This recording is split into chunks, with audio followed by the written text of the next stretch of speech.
안녕하세요. 저는 올해 40대 초반인 여자입니다. 아직 결혼은 하지 않았고 가족들과 다 같이 살고 있어요.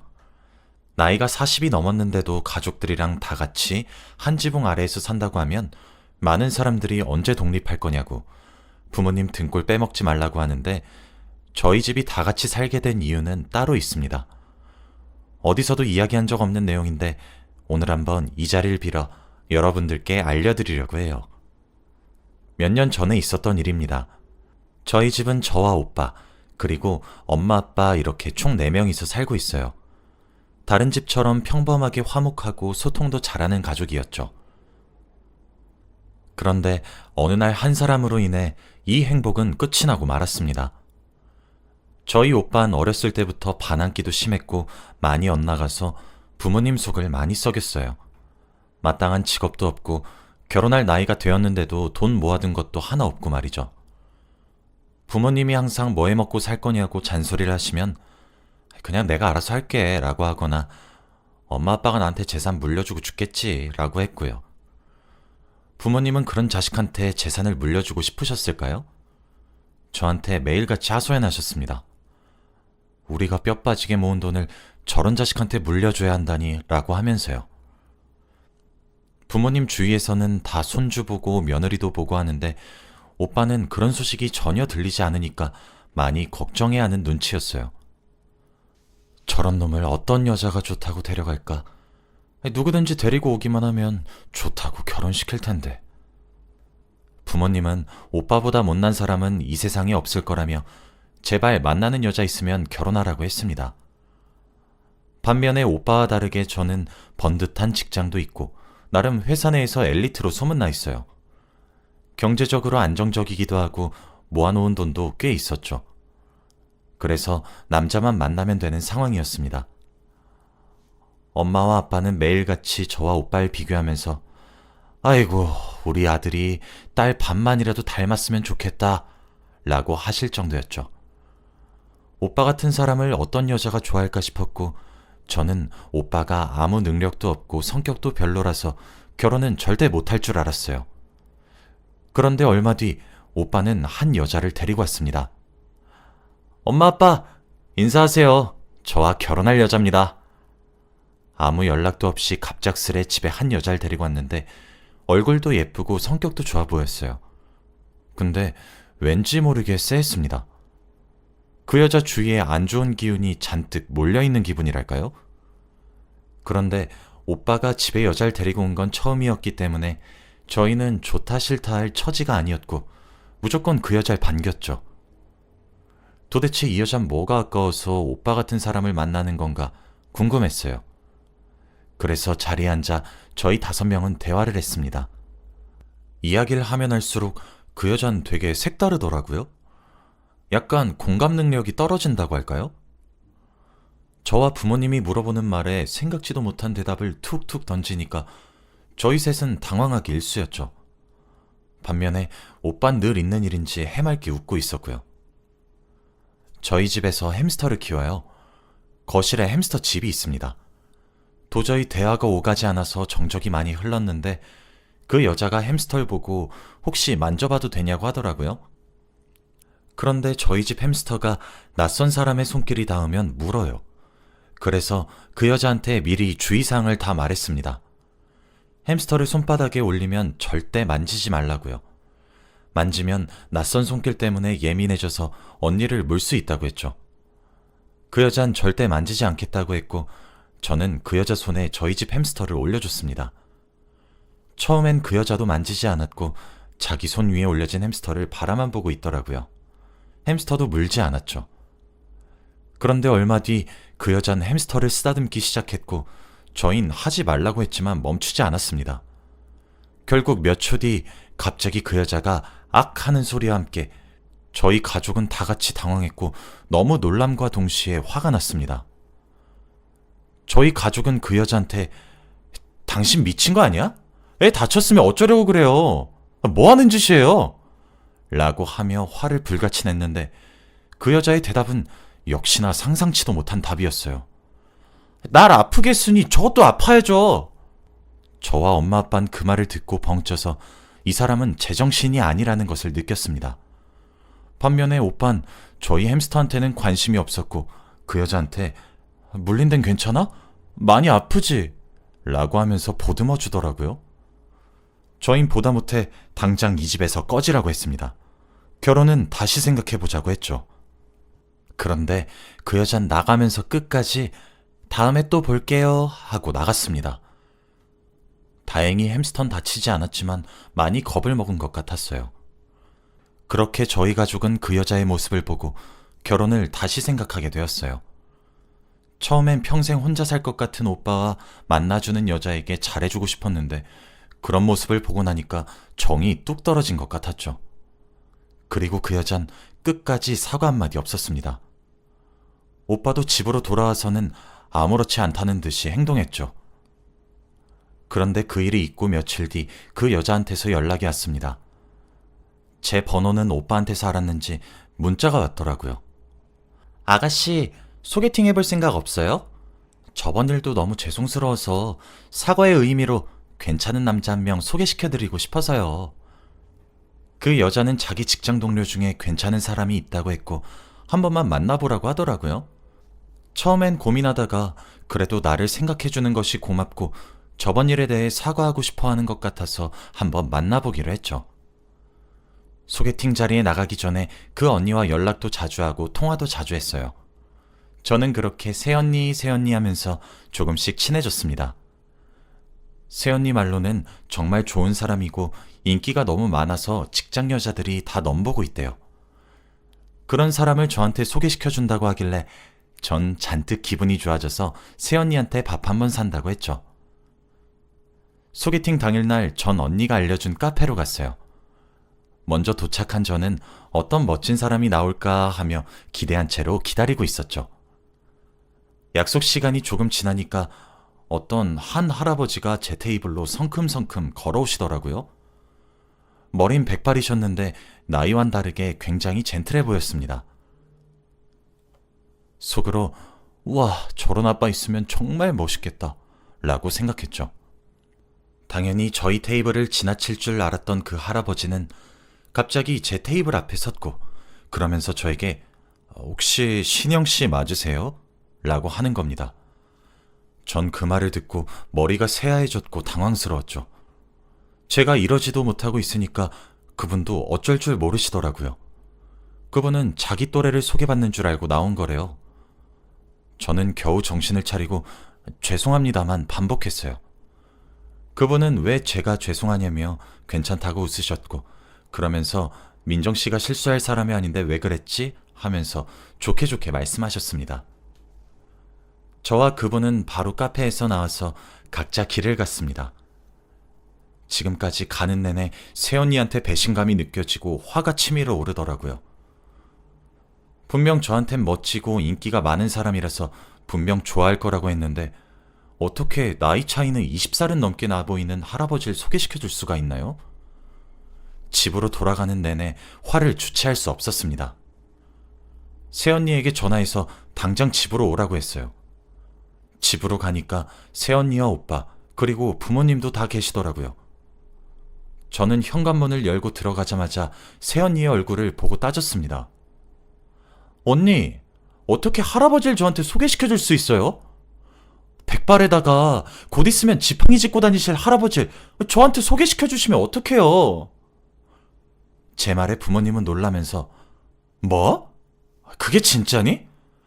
어떻게 우리 딸한테 할아버지를 소개시켜줄 수 있어? 라고 했죠. 그런데 새언니는 당황해하지 않고 오히려 뻔뻔하게 정말 좋은 사람이라 소개시켜준 건데요? 라고 하는 게 아니겠습니까? 저와 부모님은 깜짝 놀랐지만 새언니는 표정 하나 안 변하고 자긴 잘못한 거 없다는 식이더라고요. 전 말문이 턱 막혀서 아무 말도 할 수 없었고 새언니는 나이 많다고 차별하면 안 돼요. 이러는 겁니다. 역시 사람 쉽게 안 변한다는 걸 그때 깨달았고 저는 마지막이라 생각하고 새언니에게 할 말 못할 말 다 했어요. 언니, 우리가 언니한테 뭘 그렇게 잘못했는데요? 저한테 할아버지를 소개해주고 그렇게 좋은 사람이면 저희 오빠랑 헤어지고 그 백발 할아버지 언니가 만나면 되겠네요. 이제 저희 오빠랑 그만 헤어지고 당장 저희 집에서 꺼져주세요. 언니 말 다 듣기 싫고 꼴도 보기 싫으니까 나가세요.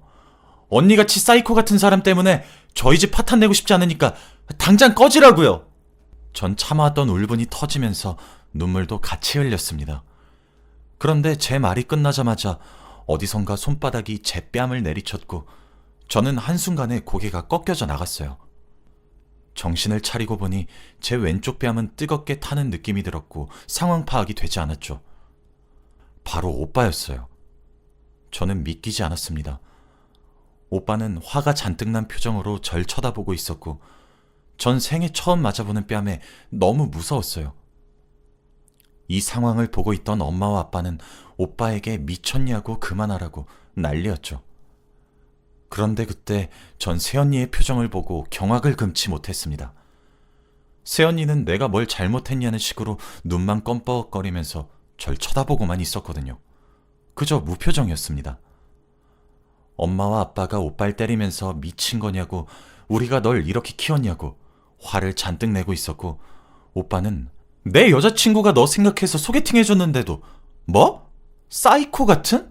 야, 너 말 그딴 식으로밖에 못해? 나랑 결혼할 여자고 네 새언니가 될 사람인데 그렇게 소리치면 얼마나 겁먹겠어. 너 당장 사과해. 라고 하는 겁니다.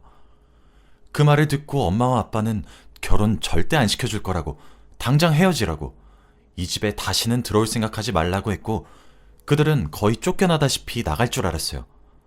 그런데 새언니는 더 충격적인 말을 했습니다. 어머님, 아버님, 저 임신했어요. 그 말을 하자마자 새언니와 오빠를 내쫓던 엄마 아빠의 행동은 멈췄고 저희 집에는 정적이 흘렀죠. 왜냐하면 엄마와 아빠는 손주를 너무 보고 싶어 하셨거든요.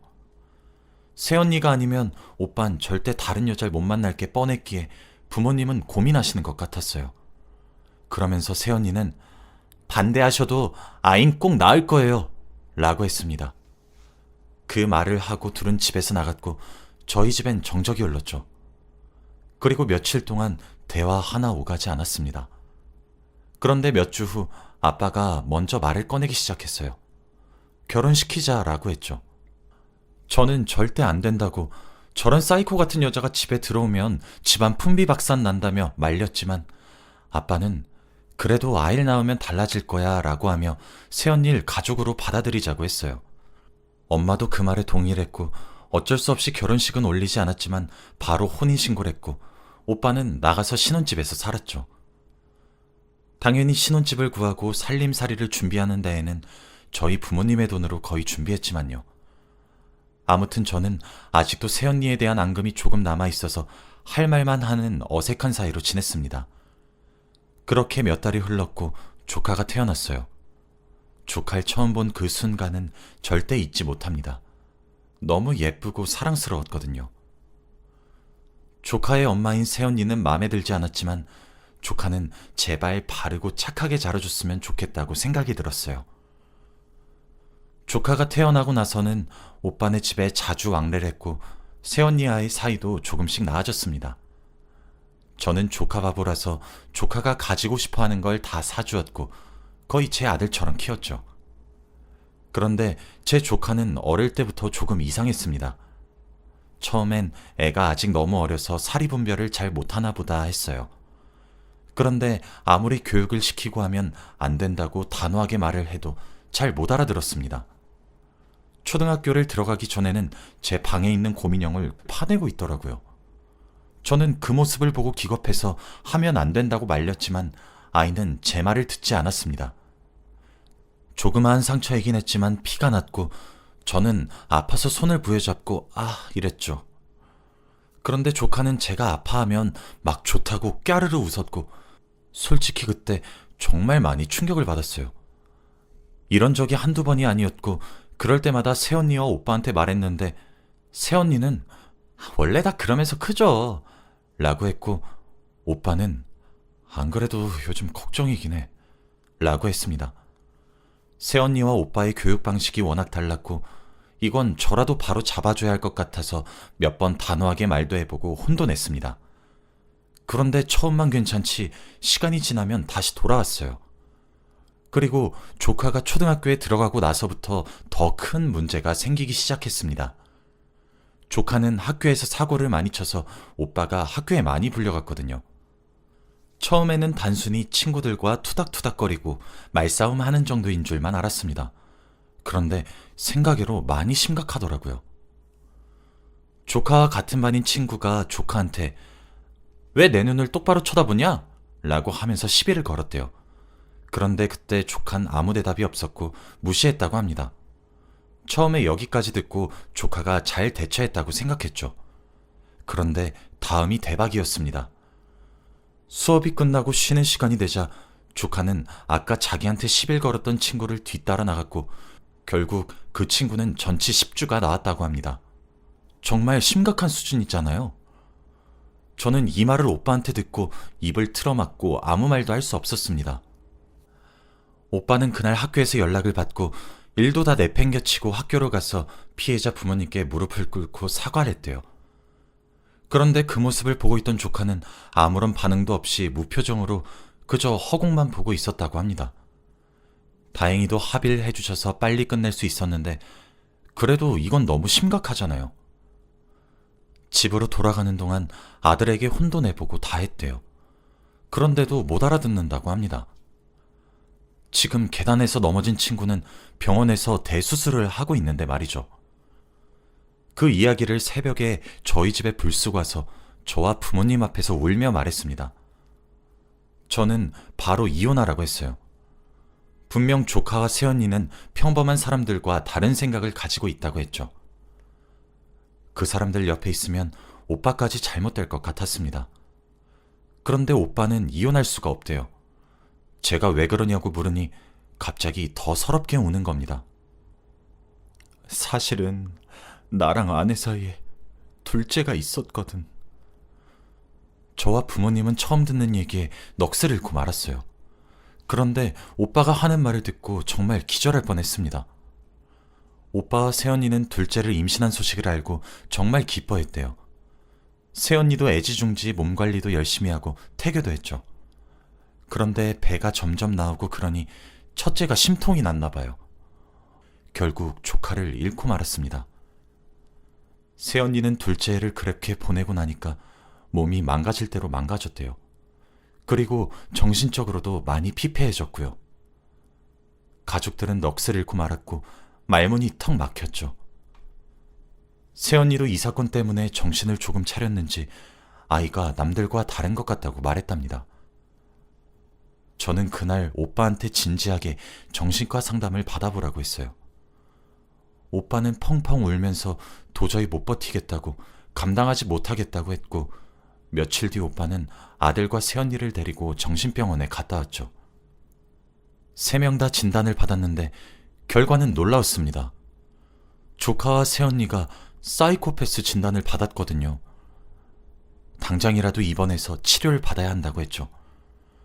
그날 바로 입원을 했고 오빠는 혼자 병원에서 나와 바로 저희한테 왔다고 합니다. 이렇게 한순간에 사건이 일어나니까 저희 가족도 너무 당황스럽고 어떻게 해야 할지 모르겠더군요.